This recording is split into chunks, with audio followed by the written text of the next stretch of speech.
బాబాసాహెబ్ అంబేద్కర్. ఓటమి వచ్చాయని బాబాసాహెబ్ అంబేద్కర్ ప్రపంచమైన సర్వ సంపద అన్ని కూడా చూసేసారు. ఈ జాతి ప్రజలు ఎట్లా బాగుపడాలి, వీళ్ళు ఎట్లా సమానంగా ఆత్మగౌరవంగా బతకాలి. ఏ బాబు చిన్న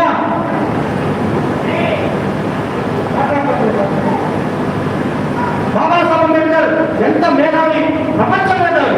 ఆయన ఒక ఆలోచన చేసినాడు కదా, మన సర్వ మార్గం పనిచేశాడు. చాలా ఉదాహరణలు బాబాసాహెబ్ అంబేద్కర్ గురించి మీకు ఎన్నో చెప్పాల్సి చాలా ఉదాహరణలు.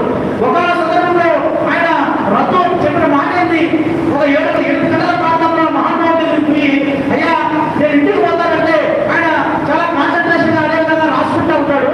రాసుకునేటప్పుడు చూసి ఒక అర్ధగంట ఆగి రద్దు ఇంటికి వెళ్ళిపోయి తర్వాత తెల్లవారుజామున ఉదయం మళ్ళీ 5 గంటలకు మామూలుగా రద్దు బాబాసాహెబ్ అంబేద్కర్ దగ్గరికి పోయి నిలబడుతూ ఉంటే బాబాసాహెబ్ అంబేద్కర్ రద్దును ఏమని అడిగాడు, నేను రద్దుగా ఇంటికి పోతాను అని అడిగాడు.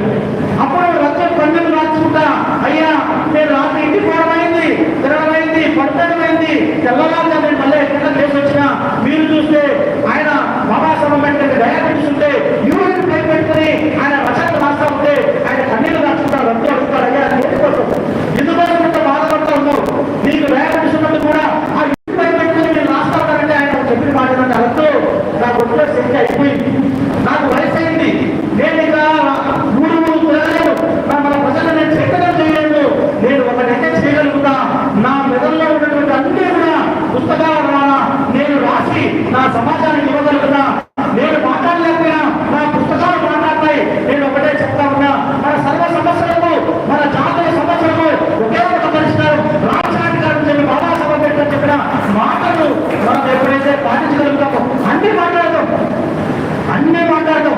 బాబాసాహెబ్ అంబేద్కర్ నేను ఇందాక పెళ్లి ఒక మ్యారేజ్ చూస్తున్నాను. అదేవిధంగా నేను రాష్ట్ర వ్యాప్తంగా వస్తా ఉన్నా మిత్రులని మీకు మీ ముందు చెప్తా, రాష్ట్ర వ్యాప్తంగా నేను వస్తా ఉన్నా. కానీ ఎప్పుడైతే నేను కోనసీమలోకి ఎంటర్ అయిన తర్వాత, కోనసీమలోకి నా కాలం పెట్టిన తర్వాత నేను నా పరిసర ప్రాంతాలంతా చూసుకుంటా వస్తా ఉన్నా.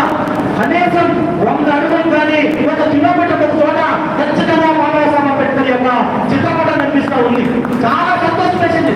ఇందాక మేము పెళ్లిలో పోతే ఆ పెళ్లి కూడా సోషల్ మ్యారేజ్, ఆ సోషల్ మ్యారేజ్ పెద్దలు అశోక్ గారు లేదా సత్య గారు మేమంతా కూడా మ్యారేజ్ పోతే మేము ఎంటర్ అయినప్పుడు మాకు బాబాసాహెబ్ అంబేద్కర్ మాట అనిపించింది, ఉన్నంతా కూడా పురస్కరించింది.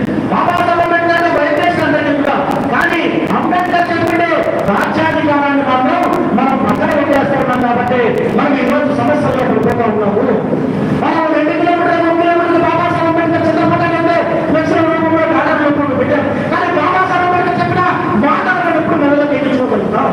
బాబాసాహెబ్ అంబేద్కర్ చెప్పిన మాట పోయి బాబాసాహెబ్ ఏమైనా మన కోసం ఆయన కోసం చెప్పుకుంటారా? కాదు కదా. మన కోసం, మన బిడ్డల కోసం, మన బిడ్డల భవిష్యత్తు కోసం, మన సమాజ శ్రేయస్సు కోసం మాట్లాడే బాబాసాహెబ్ అంబేద్కర్ చెప్పిన మాట ఏంటంటే రాజ్యాధికారమే సర్వ సమస్యలకు పరిష్కారము. మీరు గుర్తుపెట్టుకోండి, ఈ రాష్ట్రంలో కేవలం 3% తప్పదు. ఈ రాష్ట్రంలోని సంపదలంతా కూడా వాళ్ళ చేతుల్లో ఉండడానికి ఒకే కారణం, వాళ్ళు 20 సంవత్సరాలు ఈ రాష్ట్రాన్ని పరిపాలన చేశారు. అదేవిధంగా 40 సంవత్సరాలు పరిపాలన చేశారు కాబట్టి ఆ అన్ని సంపదలు వాళ్ళ చేతుల్లో ఉన్నాయి. మనం కూడా మన బిడ్డలకు మంచి చదువులు కావాలా, మనం మంచి ఇంట్లో ఉండాలా, మన ఆడపిల్లలంతా కూడా మంచి ఆత్మగౌరవంతో మంచి బట్టలు వేసుకొని తిరగాల, మంచి నగలు వేసుకొని తిరగాల, నా బిడ్డ మంచి కావ్యం తిరగాల